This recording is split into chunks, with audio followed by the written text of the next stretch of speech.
Welcome to the Bottom Line Podcast with Nicholas Kusmich, where we discuss what matters most, the bottom line, featuring the top minds in their industry. Now, let's get started. Hey everybody, Nicholas here, host of the Bottom Line Podcast, where I connect with industry leaders and sleepers actually to discuss what matters most. And that is the bottom line. Past guests have included people like the founder of Objection Box, like Bill Walsh, the OG of High Ticket, Russ Ruffino, founder of Closers.io, Cole Gordon, and so many more, all of which you can listen to however you listen to podcasts. This specific episode is brought to you by H2H Media Group, a company that I founded where we specialize in helping premium information businesses get more qualified leads without traditional funnels using simple common sense marketing. If you want to learn more, go to nicholaskusmich.com and we'll talk about how you can sell more stuff more easily.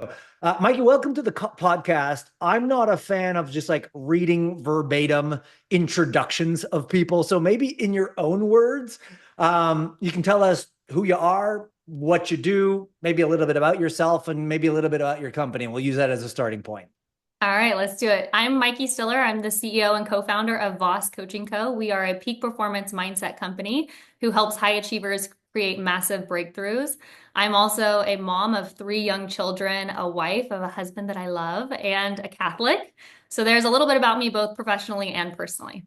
I love that. And here's the best part about that. Like, because you find so many people who are building businesses and saying all this stuff from what I call like the mountaintop, but they can never relate to the marketplace. You know, you have people talking about time management who don't have any kids, and you're like, the fact that you have 3 kids, you're married, you're committed to your faith, you do all this stuff, and you're running an ultra successful company. In fact, just for some context here, so people understand, the company that you now are, CEO of and co-founder of has been around for how long? And if you could just provide some context in terms of actual business and what you're doing from a revenue standpoint, I think it'll blow a few people away here. As of the time of recording this, we have been in business for about 19 months, coming up on 2 years, and we should be breaking the 8-figure mark this year. Yeah. So, I mean, for most, that is something that they set out to do in 10 years time or 5 years time or whatnot. So I'm going to really be stoked to dive a little bit into your story, obviously, and really pull back the curtain if you're willing to share on how you went from 0 to 8 figures in 19 months, let's say 2 years or less. But before we do that, I like to change things up a bit and even just start by getting to know you. And what I mean by that is, why don't we start by just asking, what was the best piece of advice that you were ever given? And if you want to give the advice and the context and who gave it and all that, that might even be helpful as well. Okay, sure. First, I want to make a comment about what you said, because you just said that might be a goal that people have in 5 or 10 years, but that was actually our first year goal, and we didn't hit the first year. Something to say about that. Yeah, probably because we're in the peak performance business and in the mindset business. So the best lesson I've ever learned, I could go a million different directions with this, personally and professionally, but why don't we go revenue-wise or business-wise? My late great mentor is Bob Proctor, and I worked with him for 14 years. And many, many years ago, we were working on a project, and there were a lot of people in the company who were talking about why it couldn't be done or giving reasons why we shouldn't do it. And me and Bob were on the phone, and he said, don't listen to them. They're in sales prevention, and we're in sales. And it didn't hit me right away. At first, I just thought like, dang, I hope he never says that about me. But over the years, he would say, oh, there's the sales prevention department. And what I came to realize, and why that became such a big lesson for me, is that in every area of our business, whether you're a co-founder and CEO, or you're in sales and marketing, or you're an assistant, or in customer service, no matter what department you're in, and even in your personal life, you're always either in sales or you're in sales prevention. You're always finding the reasons why something can work and why you can make it work and the solutions, or you're looking at the obstacles and why it can't work and why it shouldn't work. And so it just became such a big lesson, and something that I ask myself every time I'm working on a project and I think I see an obstacle. I ask myself, am I in sales prevention right now? And it's helped me get over a lot of obstacles. Well, I feel like I've just been punched in the gut a little bit, because it seems like, and I've been working on this over the years, obviously, but it seems like my natural tendency, before anyways, I'm getting past that now. My natural tendency is always be to like figure out and analyze why it won't work versus why it should or can work. Right. It's just kind of like that protective mechanism that I put around. And I think that's normal for a lot of people, just because they don't want to be let down, or they're worried of failing, or whatever it be. You've obviously taken this concept and ran with it a little bit. Mm-hmm. How did you do that? Like, obviously there were some things you had to overcome, and unless you maybe just born like that and it's a DNA thing and you didn't have to overcome any limiting beliefs or negative beliefs about anything. But for a person who's listening and saying, hot damn, I am probably 95% in sales prevention mode in everything that I do, a light bulb might have just gone off. But now they're asking, what do I do, or how do I do it? Like, what was your process to try to take that and use it? I think originally the way that I took it was giving me permission to try and fail, and Mm, maybe encouraging me to try and fail. And I think creating something really big or really successful, you have to try a lot of things and be willing to fail at a lot of things. great point. And it's just part of creating something. If you're not willing to fail, then you're never going to take the big risks. And if you don't take the big risks, you don't deserve the big rewards. I like that. You know, what's funny was, now, it wasn't in the past. Now I'm really into supercars. I own a couple, and my fundamental belief is if you own a supercar and you never take it to the racetrack, you have no idea the potential of the car. So I always bring it to the track, but I make sure that when I do, I hire a coach to teach me how to drive, because that's also a little irresponsible to put the pedal to the metal on a racetrack that could take your life. So I had this coach one time, and it was just pissing rain. And so I looked at him and I'm like, I guess we're not going out today. And he looked at me dead in the eyes and he said, Nick, God doesn't reward cowards. Get in the car. We're going for a drive. And I was like, okay, I guess we're going to do this. And what he was essentially saying was, on top of the whole risk thing that you're talking about, and having permission to fail. I think most people don't have that permission, and so they're scared. But also just the reality that, like, there are things that I would have never learned if I didn't put myself in a situation to drive a $600,000 car in pouring rain, knowing that if I mess this up, there's some consequences here. But the learning was pretty valuable at the time. So thanks for sharing that. You probably had fun too.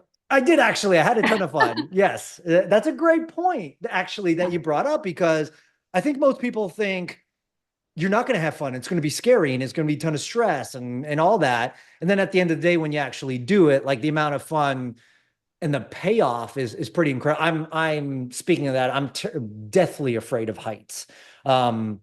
So every year my wife tries to find something to do that for my birthday that overcomes that. So a couple years ago we did canyoning, where you're like zip lining through the canyons.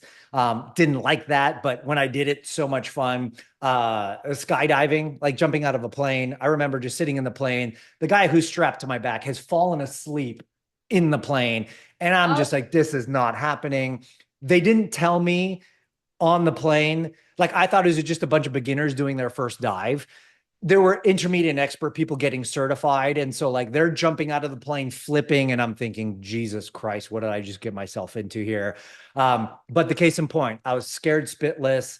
All the situation leading up to the moment you get to the door and you jump out the plane are telling you, don't do it, don't do it, don't do it.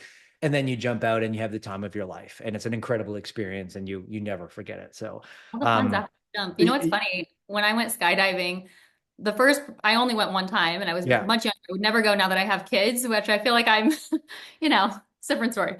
But the person in front of me changed their mind. And once you're in the air, you can't change your mind. Like, you have to jump out. It's like in the paperwork you're signing, you won't come back down on the plane. right. So his back had to push him out the door as he's screaming no, like holding on to the edges. I was like, ooh.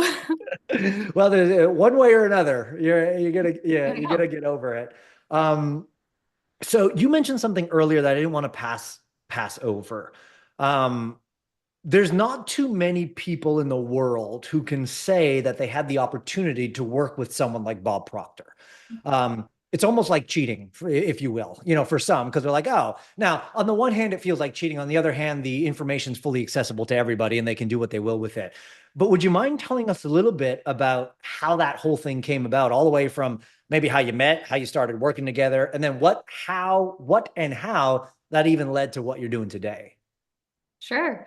So when I grew up in a really, really small town in Oklahoma, and I remember as early as middle school, I just wanted to move out of Oklahoma, not because Oklahoma is not a great place. I actually love Oklahoma. My family has a cabin there now. There's great people, But as a young child, I wanted to get out of Oklahoma for bigger opportunities in a bigger city and just to see more. And so when I was 19 years old, I got what I thought was like the most glamorous, exciting job ever as a personal assistant slash nanny. I had no idea what I wanted to be when I grew up. I was right out of high school. And the people that I happened to get a job for were actually business partners of Bob Proctor's. Huh. And so I had no idea what the personal development industry was. I had no Sure. idea what The Secret was or who Bob Proctor was. And it was an introduction that came at such a wonderful time. I mean, think about being introduced to all this mindset work at 19. And right away, they were making a movie with Bob. So I got to meet him pretty quickly after I started working with them. Wow. And within 3 months, they said, we're going to be moving to Arizona to work closer with Bob. Do you want to come with us? And I was like, yes, within 5 seconds. Wow. And that's kind of the benefit of being 19. You don't have anything holding you back from moving across the country. Yeah. And long story short, within a couple of years, I became just an assistant. And then I started writing copy for Bob, and then a creative director, a director of marketing, and eventually the chief operating officer of his company. Bob was someone who he loved young people. He loved seeing potential in people. And so when he met me, he liked me and saw a lot of potential in me. And so he gave me opportunities that probably no other company would have given me because I had no business experience, no college education. But he let me try and he let me fail and he let me grow. And it was really such a wonderful thing.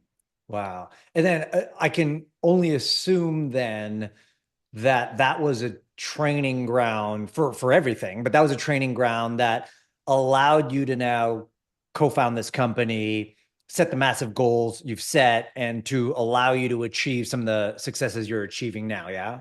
Yes. So I worked for Bob for 14 years. Wow. Talked to him every day or almost every day. He actually officiated my husband and I's wedding. Get So he was out. the best boss in the world. He was also a friend and kind of like a grandfather figure. Yeah. And about 10 days after my youngest son was born, Bob passed away.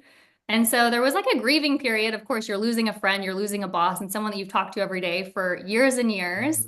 But I knew shortly after that that it was my time to create something of my own and that he had prepared me well to do that. And my business partner and one of my really good friends, Arash, actually worked for Bob the same amount of time I did. We worked together the entire time we were with him. And we partnered up and created Vos Coaching Co. I love that. So let's, if you don't mind, tell us a little bit about Arash. Because I know, as far as, well, maybe I don't know. I mean, he's the coach, obviously, behind the business. You're the business behind the business. We'll talk a little bit more about the business behind the business in just a sec. But how did that just kind of whole thing come about? And what is Voss Coaching doing now that might either resemble some of the stuff that Bob Proctor and Co was doing, or might even be different or evolved or elevated? Like, tell me a little bit about Voss Coaching and what's happening there. Sure. So a quick story about how Arash and I met, maybe 15 years ago now, 16 years ago now. I actually met Arash's now wife first. They were engaged at the time. And I meet Veronica and she is telling me about her fiance. And she said, he is all into life coaching. And he asks me every morning, what do you want to do with your life? And it's just so funny now because he is, I think, the best peak performance coach in the world and really stepped into that. Yeah. He simplifies the most complex ideas and concepts in a way that are easy to implement. He gives you specific strategies. So a lot of the peak performance companies or mindset companies and coaches really just give you philosophy. And so they're filling you full of information, and then you have all this information, but you don't know what to do with it. And so what sets Arash and Vos Coaching Co. aside from them is we give you exact processes to follow, daily processes to follow, and how to actually implement the information so you're creating transformation. Yeah, I love that. So speaking now of the business side of things a little bit, obviously the last 19 months have been a whirlwind of growth and learning and all this and all that. Talk us through some of the let's call them tipping points, because obviously there may have been situations where you're faced with a Y in the road and had to make a decision one way or another, or maybe you weren't. But what would you say are 1, 2, or 3 of the key elements that you either learned while you were doing it or knew beforehand and just deployed it that really allowed you to build this thing into what it is right now? So right out the gate, we were just implementing every idea, implementing everything. We launched, I think, 11 programs within our first 14 months. I mean, we went fast and we were just implementing everything as fast as we could. And we came And to do a you recommend that for others? Like, would you just say, just go, do, see what sticks and kind of, because for some, it's the opposite. They're like so much paralysis of analysis. There's a million and one funnels we could do. There's this, there's that, there, whatever. Would you recommend others take the same path that you did? in ways I would. And then I'll Yeah. get to the second part of how we scaled that back because we learned a lot through that process. But I mean, in our first 9 months, we launched a podcast, launched our first 2 elite events, launched our first 4 elite programs, launched a book with a book deal. I mean, we went really quickly and we did a lot of things, but a lot of those things were really good for our growth. And that's how we ended up where we are. Mm, Several months back, we realized we are doing so much that our focus is so all over the place that we felt like we could scale better if we started taking away wasn't our highest income producing. So they were all producing revenue. yes. But we said, okay, let's look at this. If we took away 4 of these programs, is it going to hurt revenue or can we funnel that same revenue into other programs and enjoy it more Right. and scale it faster? And so that's what we ended up doing. I think we ended up taking away like 60 to 70% of what we were doing. Wow. It's kind of like a Bezos quote. I think he said like your primary focus should be only on making the beer taste better. Everything else should be cut out, essentially making your product and your revenue better.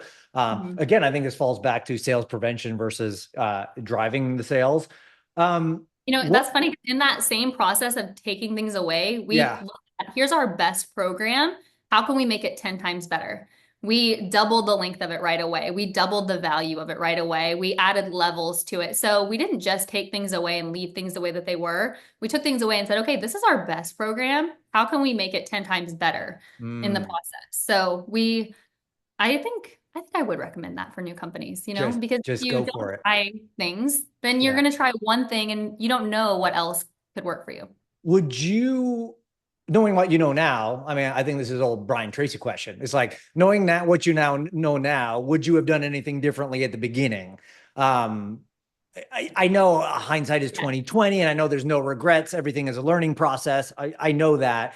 But if, who said it? There's 2 ways to learn lessons, either learn them yourself or learn them from others. Like, are there lessons to be learned from Mykie on building a company like this that you would say, avoid these things at all costs? Like, don't do these things, learn from what I, should have done or learned differently. Any lessons like that worth sharing?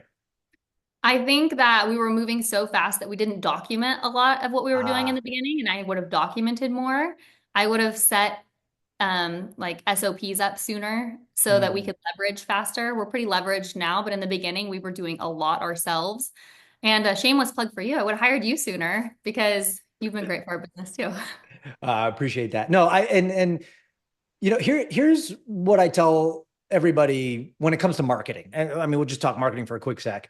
It's like, unless you can differentiate yourself, all the best marketing in the world will only take you so far. But when you are truly different and better, and the fact that you even, with all the experience you've had, said without a shadow of a doubt, Arash is the best personal development, performance coach, mindset person on the planet. That's a lot to say, knowing the background that you have and who you work with.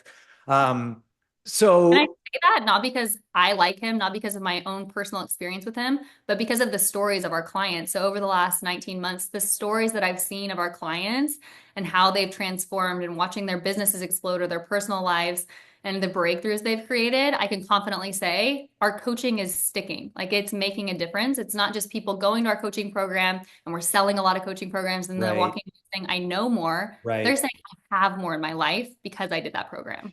No, I know you're not so much on the coaching side of things, but from the perspective you've gained with all the clients that you've currently worked with, they're getting these financial breakthroughs, they're building their businesses, they're getting on the cover of magazines, they're achieving all these things.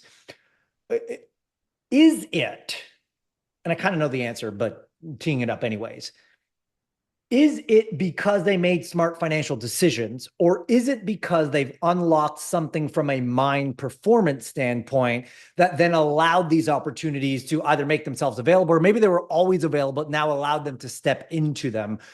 And I ask that because a lot of people think, well, if I can just do A, B, and C in my marketing plan, I'll achieve whatever, often not realizing it, that there's some underlying patterns, thoughts, beliefs, ideas, or whatever that might be holding the back. Can you speak to that just a little bit?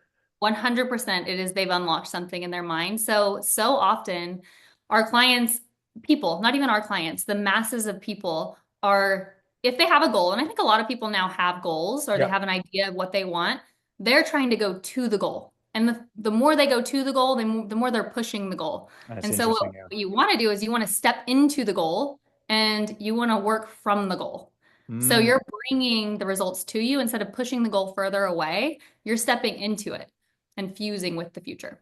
I love that. And I also, like, let's go back to like 19-year-old Mykie for a sec, right? Or like, I want to leave Oklahoma. I want to do my own thing. There's, well, you tell me, was there a part of you that, for the lack of a better term, called in the relationship of the nanny gig that then invited you to work with Bob Proctor, then you met him, then you had all this stuff? Or was there just some type of unfolding that was happening that you just had the wherewithal to say, you know what, I'm going to step into this? It's almost like that chicken and the egg question, because obviously at 19, you probably didn't have the skill sets and the mindset that you do now, which is creating what you're creating now. But there was still this opportunity that came to you, and you still had to say yes, and you still had to take action. How do you navigate that? I think both can be true. So I think so often we pray for a solution. We ask for a solution, whether we're asking from the universe or from God. And maybe, you know, let's say that we're standing on a rooftop and we're like, God, please save me. You know, there's a flood. Please save me. And he sends a boat and you're like, no, I'm waiting on God. And then he sends like a helicopter with someone to save you. And you're like, no, I'm going to wait. And he's like, I sent you a boat.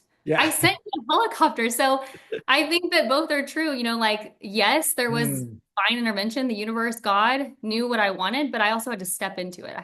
You have to take your part. I love that. Switching gears a little bit, what is the best investment you ever made? Now, that could be financially, or that could be an investment of time or energy or a program or whatever. But what is the best investment that you've ever made? In myself, either in learning or in mentorship, 100%. So speaking of that, you know, the learnings, obviously there's various levels to learnings. Like, people can watch a YouTube video and now they're learning. They can invest and buy a course in a program, or coaching, or mentorship, or masterminds. Do you see a difference in that when you're giving the advice of saying someone to invest in themselves? Do you draw lines between saying just start where you're at and make it happen and just start investing in yourself? Or if someone had the means, the wherewithal, the resources, the idea, what would you suggest someone to do as an investment into themselves? So I would say yes, start where you're at. And I think that books and podcasts are certainly a great place, but I don't want people to think that that is a full investment in yourself. It is an investment in your time, and you are collecting information and you're going to get insightful things, but it's not the same as having a mentor. It's just not, because with a mentor, you get someone who can see your blind spots. You get someone who can say, hey, did you notice this? Or, hey, did you see how you could fix that you can't see because you're in the frame? Yeah. So both are valuable, but they have different places. Right. And not to stop prematurely, or like 3 feet from goal, thinking that if you're just reading a book, it's the end all, but it's part of the path essentially to get to where you're going. What if I asked it this way? If you wanted to finish this statement, if I dared to be more selfish, I would do what? I dared to be more selfish. And the reason why I ask is because, like, a lot of people in your role and building a business, like, we obviously put others first. We put ourselves first, most definitely. But usually I find people who are in service to others don't always put themselves first, or if they put themselves first, they put a limit around how like selfish they can be. So just if you said, I just for a little bit could be super selfish, if I dare to be a little bit more selfish, what would I do? I would be selfish only mentally or spiritually, but not physically. Ooh, So I that means love that that. I wouldn't spend my selfish energy on things that are materialistic. It would be on things that could make me a better person. I love that. Great answer. Um, is there a belief that you hold today that was probably ludicrous 10, 15 years ago? I used to believe that success was only for certain people with certain upbringings, and I certainly was not one of them. And I Mm, think that that is such a limiting belief that so many people have. They think they see someone with success and they think, well, their circumstances helped them. Their circumstances made them successful, whether it was the way that they were raised or who they were in touch with.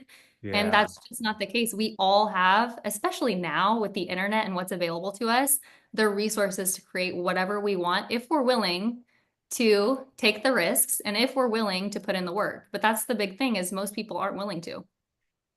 I love that you bring that up because not that we'd call it a victim mentality, but so many of us surrender to the circumstances that are given to us, and we feel like that's all we have. And when that beats down on you long and hard, sometimes you feel like, well, there really is no way out. What do you have to say to that person who's maybe willing, but probably life has just dished whatever it has, and for whatever reason, right? However that's come about, and they want to turn that corner, but it's just feeling really tough from a performance standpoint, or from a willingness standpoint, or from a next step standpoint. What is that thing that they can start doing to start turning that corner? I would just say to ask yourself every day a better question. And so if you Mm, ask yourself a really good question, you can find a good answer. And maybe that question for today is, what if I could? What if my life could look differently? What would I need to do? And if you can just take one step in the right direction. And then I think also a lot of times whenever, and that's for any of us, when right. we're not experiencing the things that we want in life, our focus is on what's not going right. But if we can focus on what is going right, then what's going right becomes more and greater. I love that. Um, can we talk tactics a little bit about business? Let's do You're a it. rock star. You've obviously um, built this thing to what it is. Strategically, we talked about how just bulldoze forward, like just take some action, take some massive action, take some learnings from those massive actions, and then reduce down obviously to what works. And then when you find what works, double down on what works and really, really make that. If we were to draw on a few tactical decisions that you made that were key to allowing you to kind of get to where the business is today, or even if you want to look at it from like what's on your desk today that you find will be tactical decisions to help you get to where you guys are going.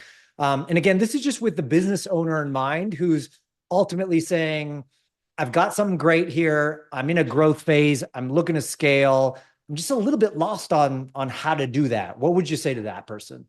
So one of the things that I'm really glad we did before we ever started, and I would 1000% do again, and I think allowed us to start the way that we did, was Arash and I sat down in Dallas, Texas, and we outlined our core values and our philosophies as a Mm, company. So mm, of course we have our vision, our mission, but we also have our core values and our philosophy, like who are we? What do we believe? What do we stand for? And then we could, every decision we made and creating all those programs and doing all that thing in the beginning, it was in alignment with our with philosophy and those our core things. values Right. and who we were. And then we allow ourselves every quarter to go back and adjust them if we want. Is this still who we are? Is this still in alignment with Mm, us? And, one of the things is everyone's going to have a different philosophy about the size of their company. sure. We want to create a smaller company. Our first core value is family first. And that means Mm, the families of the people that work with us, creating a family environment in our culture, and also our personal families and the time that we spend with them. And so we don't want a company of 30, 40, 50 people. We want to keep a small company with a different culture, but everybody listening to this is going to have a different value to them. sure. Right. And so and I like what you mentioned. Most people will look at those core values because they feel like they're core values once every 5 years. Because they're like, oh, I don't change. I don't evolve as a human being. I don't um think about things differently. But the fact that you guys do it quarterly actually, speaks pretty loud volumes to me because it's something that my wife and I do for our family and our business annually. But if you ask me, are you the same person you were 4 months ago? The answer is absolutely not. Like there are certain parts that have evolved and grown and become better. Was that just something you stumbled upon, or did you put some thought into saying, hey, quarterly, we need to establish or reestablish or reevaluate what our core values are and make sure that we're in alignment with those things? All of our programs and all of our coaching, the philosophy behind it is to help our clients create a massive breakthrough every quarter of the year. Right. And Arash always says that he wants to transform every single day. And if he's not transforming every day, he feels like he failed that day. And that's okay to fail. We've established that. But it just makes sense with our whole philosophy behind our coaching that every quarter we're evaluating who we are as a company too. Yeah. So speaking of which, then taking it from core values to KPIs or metrics, when you're looking at your business, what are you evaluating daily? What are you evaluating weekly or quarterly? What are those KPIs for you that make sure you stay on track to what it is that you're looking to accomplish? Revenue, retention, growth across social and our email list. And I also, obviously, I do a lot of our copywriting. So I look at open rates, click-through rates, things like that. Right. And then our appointments, our lead generation, things that are driving the business forward.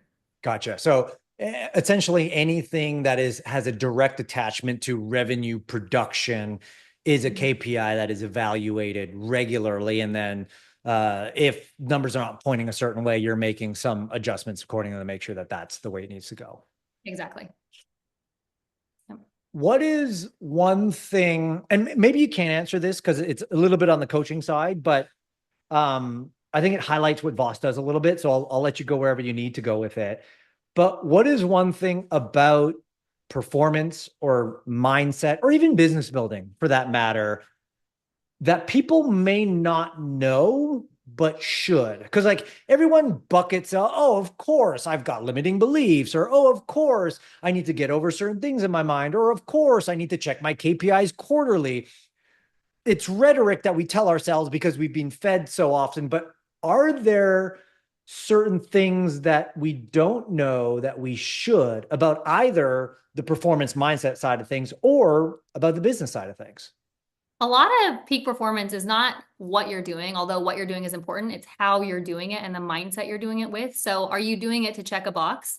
Are you doing it in your conscious mind only? Are you doing it robotically, or are you in the spirit of what you're doing? Are you doing it with a certain intent and a certain approach to create the desired outcome? We can all say, oh, I, did auto suggestion today, or I did my daily strategies. But if you did them in a way that was just so that you could highlight them and say, okay, Check done, the box, right? And not in a way that is from your future self, then there was no point in doing it anyways.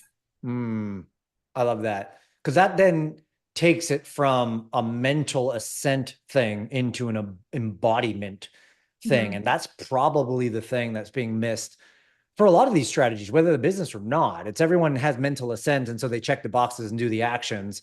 But if they're not embodying it, coaching doesn't work for me, or this information doesn't work for everybody.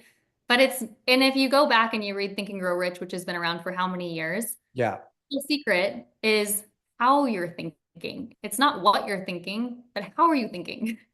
Now, speaking of which, and I'd love to see how you answer it. Do you have certain practices, whether they're morning rituals or rituals, routines that you do with your family or whatever? Do you have certain practices that you embody daily or weekly that are just kind of non-negotiables for you? This is what we do as a family, or this is what I do as an individual, that come hell or high water, no matter what's happening, I make sure that this happens. Yes, every day. And I would say it's a part of my morning routine, but no matter what, I do a gratitude exercise every single day. I give thanks for all the good in my life. I give thanks for all the good that I haven't achieved yet, but I know that I'm going to achieve. I love that. I do mental rehearsal and auto suggestion. So I get into the person, into the mindset of, Mykie, when I've achieved the goal that I have. Yes. And rehearse it. What does it feel like? What are my friends saying to me? What is my family saying to me? What does it feel like to achieve it?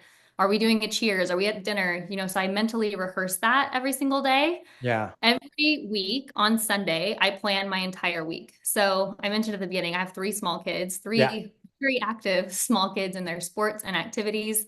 and I'm there for every single one of their activities. So I plan my whole week around my business, my kids, my family, and what has to be done. Because if I didn't do that, I would go into every day with pure chaos and nothing would, kind of how I stay on track. Super important.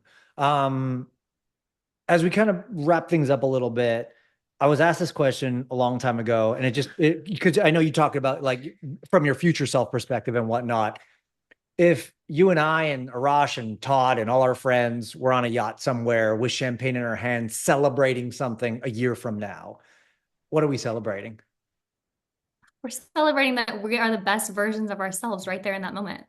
My favorite toast is may the best day of your past be the worst of your future. And so I think like, what a beautiful thought. Just let's create the best every single day. I love that. So speaking of which, creating the best, what are you guys working on now at Voss Coaching? I know you have the World-Class Wealth event. I know you have a peak performers program. You have Quantum Leap coaching. You've got a lot of stuff going on. What are you working on, and how can people who are interested and say, geez, like this resonated with me. There's clearly areas in my life that I'm not reaching peak and I need the help and the mentorship or the courses and the programs or whatever. What's going on in the Voss coaching world right now? So those are our three main programs that we kept whenever we shed a lot of things a few months ago.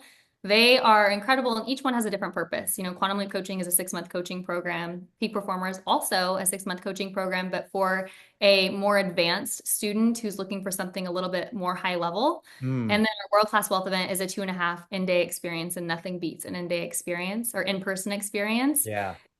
We also have our podcast, The 7-Figure Standard, and we have free resources on our website. So we believe that you should implement the information to create transformation.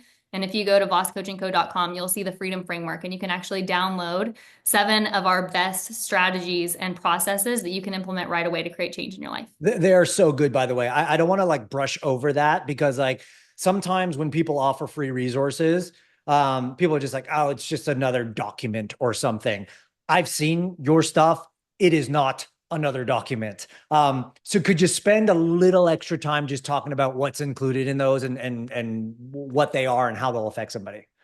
So I talked about how our coaching is different because we believe that you have to implement the information to create change. And so many programs and coaches out there are just shoving information down your throat. Yeah. And these processes are you doing the implementation side. And so it goes from a morning routine that you can follow exactly, auto suggestion, what it is and how to do it, accepting and rejecting ideas, which is one of the most important strategies because we have 80,000 thoughts a day based on the science. And so if you think about all those thoughts that are coming in, which one are your subconscious mind accepting or rejecting? And if your mind is wide open, depending on who you're around, that could be good or that could be really bad. And so when you start being aware of what those thoughts are and accepting and rejecting the ones that you do or don't want, life becomes really easy and you become in flow. Right. And there's a few other processes in there. They're all so good and so easy to implement. That's the whole point of it, is to create change. You could implement those this week and you would immediately see results in your life. That's what I love about that. The example I like to give for people who are in like the performance space or the spirituality space or any one of these, like, let's call it non-tangible-ish, can be perceived that way, soft spaces, is that so much is being shouted from the mountaintop that you can't apply it in the marketplace. And you're just like, okay, that's cool. I get it, guru in your suit, meditating under the tree. But I'm in a marketplace. Like, I operate daily. What I love about what you guys have and what you've already alluded to about what Voss Coaching does is it takes it from the mountaintop into the marketplace so that it's an everyday thing. And even beyond that, it's one thing to take it in the marketplace and just say, hey, figure this out on your own. Auto suggestion, good idea, go figure it out. But instead, you actually are showing people, hey, just do this exactly. Don't question it. Don't reiterate it. Don't complicate it, which we all have the tendency to do, but just follow it every single day and you'll get results. And I noticed that a good friend of mine, Dan Martell, he's not in the fitness space, but he had a great fitness transformation. And he posed this challenge to every fitness company out there. And he said, I'm going to build the biggest fitness company in the world, better than all of you, even though I'm not in the fitness space. But the mentality, the attitude he has is, because I'm just going to show people what to do every single day.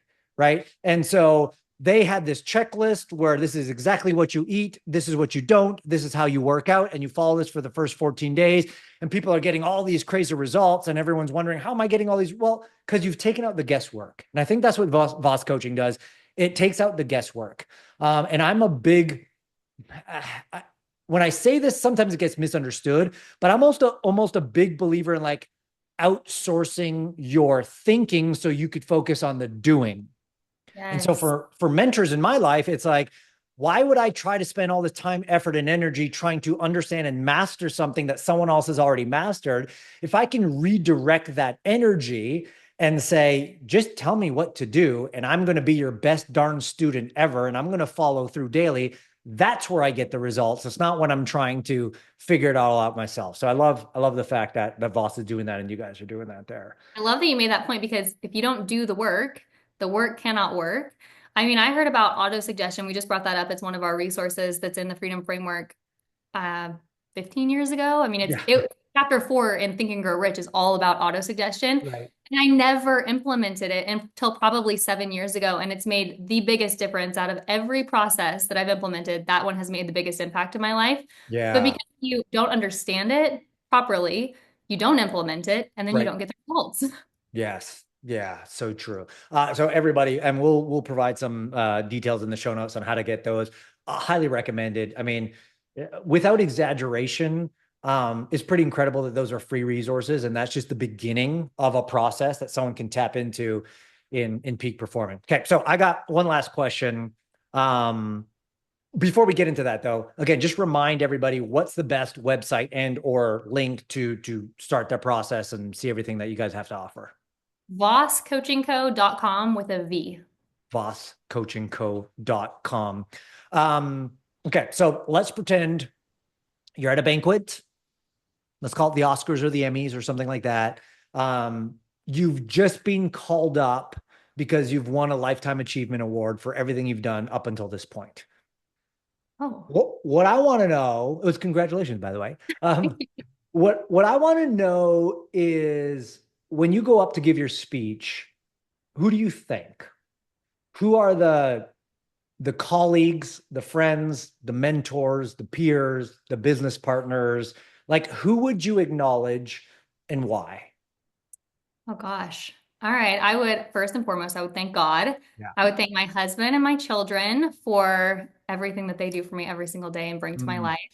My business partner, Arash, he's the best business partner in the world. We have such a great working relationship. And our entire team at Vos Coaching Co, we have such an amazing team. They put their heart and soul into their work, and we would not be doing what we're doing without our team. And then, of course, my late great mentor, Bob Proctor. I learned so much from him and his belief in me to allow me to grow. I love that. Friends, we've been talking to Mykie Stiller here, CEO, co-founder, badass, Vos Coaching Co. Any last parting advice? Well, gosh, first, Nicholas, thank you so much for having me. This has been so much fun. I've loved every second of it. And based on your intro, I'm in great company on this show. So congratulations on a successful podcast. Amazing. Parting, I would say, decide what you want and go for it. So many people are just living life drifting and not deciding what they want and not going for it and thinking that they have all this time, but you don't. Life is getting shorter every single day. Yeah. So you might now. I love that. And I don't want to put words in your mouth, but I know what hit me very strongly was, you have permission to fail. Yeah. Like, just go for it. It's okay. You have permission to fail, to dream big and to aim for it. So I like to say, and I like to end by saying, remember that there's only so many hours in a day. So stop wasting it and focus on whatever it is that is your bottom line. Thanks, everyone. We'll see you there. Thanks for listening to the Bottom Line Podcast. We'll see you again next time, and be sure to click subscribe to get future episodes.